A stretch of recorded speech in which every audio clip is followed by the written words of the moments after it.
Rồi hôm nay mình lên cho anh em con giáp Mỹ anh em ơi. Con này hiện tại nó là 2 kg mốt, có bầu diều vừa nha. Con này ở trên cổ nó do gà trống mổ chốc da cổ hồi nhỏ. Đó bây giờ lành này nha. Giờ chỗ đó nó không ngọc lông. Đó nó chốc cái da luôn á. Giờ lành nè.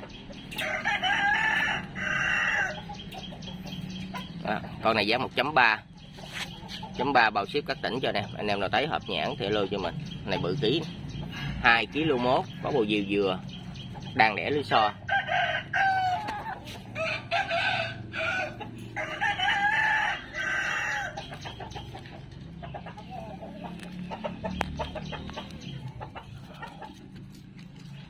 Rồi anh em nào thấy hợp nhãn thì alo cho mình nha.